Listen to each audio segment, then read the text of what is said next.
Opini saya, Dr. Oi kali ini akan membahas mengenai stres dan GERD.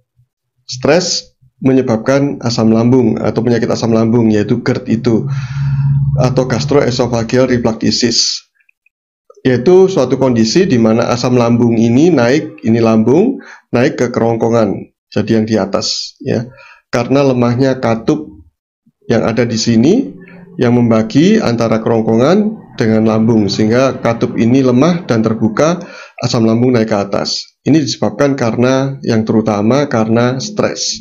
Stres itu bisa bentuknya adalah anxiety, kecemasan, atau depresi. Ya. Lalu bagaimana mekanisme terjadinya atau hubungan penyebab sebab akibat antara stres dengan GERD atau asam lambung itu? Ini kronologinya. Ya, kita mulai dari aktivasi dari saraf simpatik. Aktifnya saraf parasimpatik ini.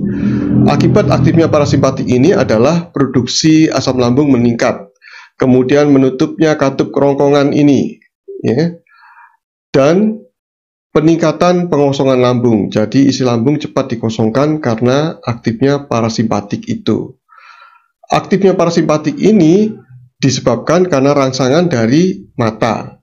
Ketika kita melihat makanan yang memang favorit kita, yang lezat, ya, yang cukup menyenangkan bagi kita, itu akan membuat rangsangan ke parasimpatik. Selain itu juga karena kita membau atau mencium bau makanan yang menarik bagi kita, ataupun kita memikirkan makanan yang memang menjadi favorit kita, kita melamun memikirkannya itu, maka pencernaan itu juga akan aktif. Salah satunya adalah pencernaan di lambung. Atau sebagai bukti adalah air liur kita ketika mendapatkan rangsangan baik melihat, membau, maupun memikirkan makanan favorit kita yang kita sukai, maka air liur kita juga akan keluar. Demikian juga di lambung. Itu karena adanya aktivasi dari parasimpatik. Parasimpatik itu adalah salah satu dari dua saraf otonom. Namanya otonom, maka dia tidak bisa dipengaruhi oleh pikiran kita, tidak bisa diperintah oleh pikiran kita. Stop atau harus bergerak, ya, harus aktif, tidak bisa. Namanya otonom, ya, sekali lagi. Saraf otonom itu ada dua, simpatik dan parasimpatik. Kalau simpatik ini ya untuk makanan, tetapi kalau simpatik apa itu, ya? Ini definisinya atau gambarannya ada dua. Jadi yang di atas adalah saraf simpatik, ya, itu respon terhadap ancaman dari luar, ya. Kita fight atau flight. Fight artinya menghilangkan ancaman itu, atau flight, kabur dari ancaman itu karena melihat bahwa ancamannya jauh lebih besar dan tidak bisa ditaklukkan. Dalam kondisi ini disebut kondisi stres. Jadi S-nya itu bisa juga dikonotasikan sebagai stres, konotasi, ya, supaya gampang mengingatnya. S stres, S simpatik, ya. Kemudian lawannya adalah parasimpatik. Parasimpatik itu responnya adalah istirahat dan mencerna, ya, pencernaan. Termasuk di dalamnya adalah lambung ini, yaitu P-nya peace, damai, dan relax, santai, ya. Nah, kedua saraf otonom ini tidak bisa muncul bersamaan. Jadi bila salah satunya aktif, maka salah satunya akan tidak aktif. Contohnya, apakah kita bisa berlari sambil tidur nyenyak? Tentu saja tidak, kan? Atau apakah kita bisa makan sambil berlari atau lomba maraton atau sprint? Tentu saja tidak bisa, ya. Nah, karena itu bergantian senantiasa. Nah, ketika seharusnya parasimpatik yang bekerja, kemudian kita kondisinya stres, maka parasimpatik akan dihalangi kerjanya. Sehingga tadi kalau kita fokus di lambung, karena berhubungan dengan penyakit asam lambung atau GERD itu, maka katup yang menutup asam lambung itu atau menutup kerongkongan supaya asam lambung tidak naik itu menjadi rileks dan terbuka jadinya, ya. Jadi tidak bisa menutup rapat, sehingga asam lambung itu naik ke atas. Demikian juga produksi asam lambung akan menurun. Penurunan produksi asam lambung justru akan membuka katup. Jadi ada dua penyebabnya. Satu karena rangsangan langsung dari saraf simpatik yang stres tadi itu, 2 karena asam lambung yang menurun. Pada tayangan yang lain tentang penyakit asam lambung dan cara mengatasinya saya sampaikan secara detail di situ. Anda bisa simak di video tersebut, ya. Kemudian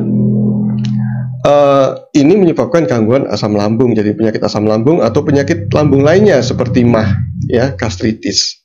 Tetapi apakah stres itu salah? Kan di tubuh ini sudah ada saraf ini, jadinya saraf simpatik itu. Betul sekali bahwa kita memerlukan stres agar tubuh kita bisa berkembang, terutama otot-otot kita, ya. Tapi mengapa stres menjadi masalah? Coba kita lihat pada gambar ini. Ini ada 2 yang perbedaan. Ini adalah orang kuno, orang purba, stres orang purba. Jadi stres itu sejak dulu, sejak kita ada, manusia ada, sudah ada stres. Dan ini adalah manusia modern. Kita amati pada manusia purba, stresnya ketika menghadapi buruannya. Apakah buruannya itu termasuk hewan buas, sehingga justru bisa resiko melukai dirinya, atau yang tidak buas. Kedua-duanya menimbulkan stres. Jadi harus membunuh buruannya ini. Nah, ketika ada kesempatan membunuh ini, itulah stresnya. Tetapi stresnya ini stres jangka pendek. Kira-kira hanya 1-2 jam saja setelah membunuh, maka ada rest, ya, rest and digest, menikmati hasil buruannya.